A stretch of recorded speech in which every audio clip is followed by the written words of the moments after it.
여기저기 많이 아픈 박근혜 전 대통령, 그래도 오늘 출석을 했습니다. 어제 이 허리 통증으로 휠체어를 타고 병원을 찾았던 이 박근혜 전 대통령이 오늘 오전엔 오른쪽에 보시는 화면입니다. 저렇게 61번째 재판을 위해서 법원에 출석을 했습니다. 최 변호사님. 네. 어제는 휠체어, 오늘은 새 신발을 신고 두 발로 직접 걸었습니다. 많이 대비가 됩니다. 그렇습니다. 어제 같은 경우에 병원 갈 때도 걸어서 들어갔고 대신에 그 수면 내시경을 하면서 수면 내시경을 하면은 상당 부분 어지럽죠. 그래서 나올 때 같은 경우에는 아직까지 수면 마취해서 완전히 깨지 않았기 때문에 이 휠체어를 이용했다라고 하는데요. 뭐 그 사이에서 당연히 마취가 깨는 것은 당연하고 다만 상징적으로 봤을 때 어제 같은 경우에 병원의 외부에 있는 병원에 갈 정도로 건강이 좋지 않다라고 했었는데 오늘 새로운 신발을 신고 당당한 모습으로 걸어 나온 모습이 좀 약간 대비가 되는 것 같은데 예. 아시다시피 지난번 처음에 갔을 때는 발가락이 아픈 이른바 급성 어떤 질병이 있었다고 한다고 하면은 어제 같은 경우에는 이른바 만성 질병에 대한 어떤 건강 검진적 성격이 있기 때문에 건강 검진 결과 큰 무리는 없다 이런 취지가 어떤 보도도 되고 그렇기 때문에 본인으로서도 이와 같이 걸어서 나오지 않을 방법이 없었던 그렇게 해석이 됩니다. 예, 이현정 의원님, 네. 그렇다면 어제는 환자복, 오늘은 정장을 말끔히 차려입고 법원에 출석한 것은 일종의 저희에게 어떤 메시지를 보내고 있다라고 해석을 해도 될까요? 근데 우리가 이제 박 전 대통령이 두 차례 걸친 이제 병원에 갔지 않습니까? 지난번에도 갔을 때 이제 발톱이 문제다, 내성 발톱 문제다 해서 또 발등이 부어서 좀 여러 가지 문제가 있지 않나 했는데 병원 측에서는 뭐 큰 이상이 없다라고 진단을 내렸고. 그랬죠. 오늘 또 사실은 병원 측에서 큰 이상이 없다, 그냥 퇴행성이다라고 이 정도로 이제 결론을 내려버렸어요. 이제 그러다 보니까 어떤 면에서 보면 박 전 대통령은 지금 60일의 재판인데 지금 조금의 재판이 너무 많다 지금 이런 거 핑계를 대서 좀 재판을 연기를 하거나 아니면 이제 좀 불구속한테 하거나 이래가지고 아마 그런 것들을 좀 바랬을지 모르겠지만 일단 병원 측 결과는 뭐 전혀 별 이상이 없다라고 결론이 내려져 버렸어요. 그렇죠. 이런 상황에서 만약에 본인이 재판을 거부할 명분이 없지 않습니까? 아니, 왜냐하면 말씀 끊어서 죄송합니다만 지난번에는 1차 때 이제 그때 당시 발가락 통증을 호소했을 때는 3번 연속 안 나왔었잖아요. 그렇죠. 근데 이제 이번 같은 경우는 병원 측에서 제가 볼 때 큰 어떤 이상이 없다라고 이미 결론을 내려버린 상황이기 때문에 아하. 본인으로서 큰 명분이 없었던 것 같아요. 그리고 일단 재판 자체를 뭐 이렇게 연기할 만한 그런 상황이 아니기 때문에 일단 오늘 바로 출두를 한 것 같습니다. 사실 과거에 박 전 대통령이 재임 기간 동안에도 이제 좋지 않은 건강 상태에 대해서 여러 가지 호소한 적이 있습니다. 그 목소리 한번 같이 들어보시죠. 저녁 때 되면 오히려 더 피곤해져요. 왜냐하면 저는 이제 한번 몰두를 하면 시간 가는 줄 모르고 계속 챙기다 보면 어느새 뭐 몇 시간 지나고 그러니까 저녁 때 되가 되면 이제 더 허리도 아프고 막 어깨도 아프고 그럴 정도로 위경련에 의한 복통이 주 증상으로 나타났고 인두염에 의한 지속적인 미열도 있어서 전체적인 건강 상태가 많이 좋지 않았던 것으로 나타났습니다. 뭐 저도 기억이 나는 게 해외 순방 이후에는 항상 이제 몸이 좀 안 좋다라는 취재 브리핑을 들었던 것 같은데 역시나 구치소 안에서도 몸이 좋지 않은 것 같아요, 지금. 그렇습니다. 뭐 재임 중에 해외 순방은 당연히 이제 과로 중에 과로 아닙니까? 그 뭐 몇 박 며칠을 전 세계를 이렇게 돌다 오시면은 건강한 사람도 피곤한 게 당연한 것이고요. 또 조금 그렇지 않아도 건강이 조금 안 좋은 상태였기 때문에 뭐 당연히 저런 문제가 있었을 거라고 보고요. 그래서 이제 뭐 바로 업무에 복귀가 안 되는 경우도 있고 그렇지 않았습니까?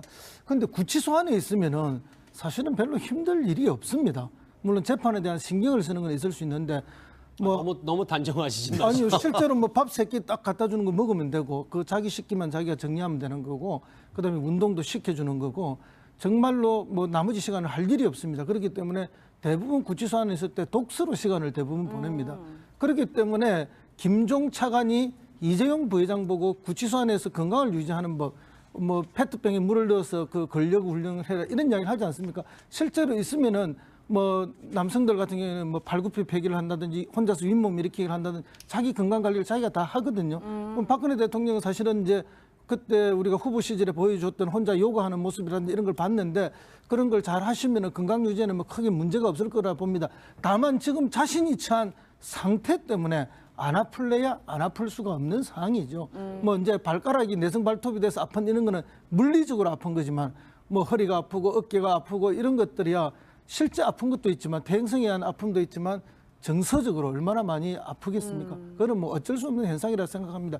건강한 사람도 들어가면 정서적으로 무너질 수밖에 없거든요. 예. 이종훈 박사님. 왜냐하면 물론 뭐 별 큰 이상은 없다는 병원의 진단 결과가 나왔습니다. 퇴행성 증상, 그러니까 쉽게 말하면 노화인데 이게 앞으로 그러면 박 전 대통령 국정농단 재판에서 이 부분이 계속 좀 뭐 다시 수면 위로 나올 가능성이 좀 있어 보입니다. 아니 뭐 그 법적인 관점에서야 이제 딱 한 가지죠. 그러니까 이 병보석으로 이제 출감을 하시느냐 마느냐 이제 그 문제만 이제 남는 건데 제가 보기엔 박근혜 전 대통령은요 기본적으로 운동 부족이세요.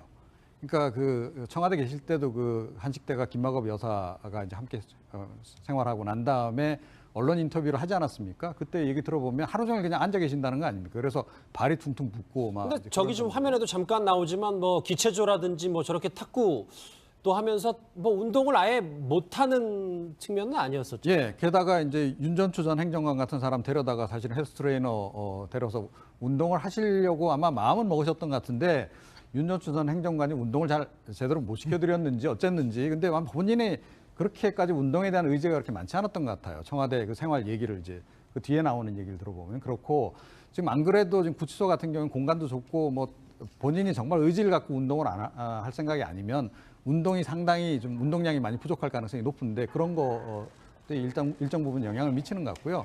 거기에 더해서 이제 심리적인 것도 조금 전에 말씀하셨는데 특히 최근에 이재용 부회장이 이제 유죄 확정 판결이 나오면서 본인의 재판 결과에 대한 그동안 가져왔던 낙관론이 많이 좀 붕괴됐을 가능성이 높다. 그래서 정신적인 부분에서도 상당히 이제 좀 많이 좀 약해진 상황이 아니냐. 그렇게 되면 누구라도 그렇지 않습니까?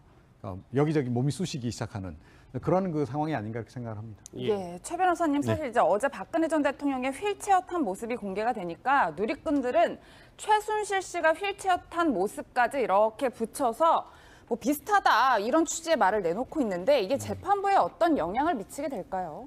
그럴 가능성이 크다고 보긴 어렵죠. 아시다시피 지금 이 사건 같은 경우에는 뭐 재판은 재판대로 진행이 되는 것이고 저와 같은 박근혜 전 대통령의 재판은 결국 나중에 형의 그 유무죄에 따라서 예를 들어서 유죄가 나온다고 하면 집행 단계에서 어떤 좀 배려를 해주는 그 정도 선이 끝날 수 있는데요. 실제로 지금 그 다른 죄수복과 그 수용복과 달리 좀 전에 박근혜 전 대통령 같은 경우에는 스트라이프 이렇게 줄무늬 있는 게 있지 않습니까? 여러 가지 지금 그 어떤 미결 구금자들한테 있는데 저 줄무늬는 환자를 뜻합니다. 그렇기 때문에 저 줄무늬를 입고 있는 그 법원에서 어떤 사람을 보면 저분이 장애가 있거나 건강이 안 좋다 이렇게 보면 되는 것 같은데요. 나름대로 어떤 아까 질문했는 것대로 어떤 지지자들에 대한 호소를 하려는 취지가 아닌가 이런 얘기도 있을 수도 있겠습니다만 그와 같은 모든 것을 어떻게 보면은 어제 같은 경우에는 이 법무부에서 병원에 나가기 전에 언론에 이미 다 알리고 해서 내부적으로도 어떻게 보면은 그와 같은 박근혜 전 대통령에 대해서 뭐 특별하게 어떻게 혜택을 주는 것이 아니다 이런 취지를 좀 알리고 있는 그런 상황이기 때문에 이것이 재판 결과에 어떻게 영향을 미친다고는 보기 어렵지 않을까 싶습니다. 예, 뭐 허 교수님 사실 지지자 얘기를 해주셨는데 어제 오후 1시에 조원진 의원이 이제 대한애국당이라는 당을 창당을 했는데 박근혜 대통령의 명예회복을 주장하고 나섰어요. 그렇습니다. 대한애국당의 정신적 지주가 바로 박근혜 전 대통령 아닙니까? 그리고 박근혜 전 대통령을 잘 모시고 명예를 회복하고 또 저분의 정치 철학을 공유하는 게 사실 이 당의 존재 이유거든요. 그렇기 때문에 뭐 태극기, 성조기 같이 들고 박근혜 빨리 이제 내보내달라 하는 그런 박근혜 전 대통령. 예, 그런 이야기를 이제 주장하면서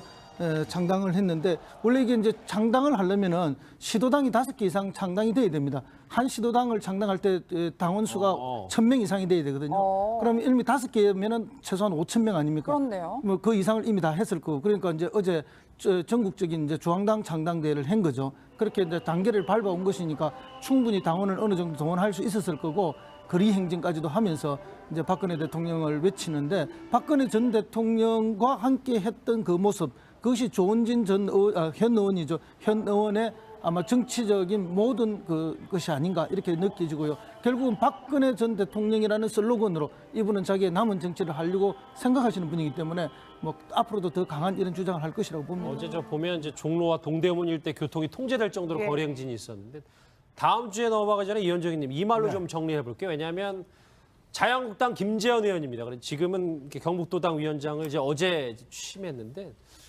저런 말을 했어요. 우리의 지도자란 사실을 부끄러워하지 말자. 저게 박근혜 전 대통령도 있습니다. 그러니까 결국 이제 부끄러워하고 있다는 거 아니겠습니까? 그렇지만 이제 부끄러워하지 말자는데 부끄러워할 거는 부끄러워해야죠. 그 인정할 건 인정해야지만이 뭔가 발전이 있지 않겠습니까? 예. 지금의 상황을 계속 붙잡고 지금 뭐 한다고 해서 달라질 게 별 거 없잖아요. 어떤 면에서 보면 지금 어떤 당이 앞으로 뭐 새롭게 태어나고 하려면 결국 이제 박 전 대통령 관계를 어떻게 할 것이냐 그게 중요할 겁니다. 특히 대구 경북에서 어떻게 하든지 끝까지 박 전 대통령 끌어안는다 한다면 제가 볼 때는 그래 정치적 발전을 기대하기는 힘들 거예요. 그러면 본다면 인정할 건 인정하고 빨리 발전할 건 해야지 자꾸 저렇게 가지고 있는다고 해서 저는 뭐 좋을 건 없다고 봅니다. 예. 국정농단 주제는 여기서 정리를 하겠습니다.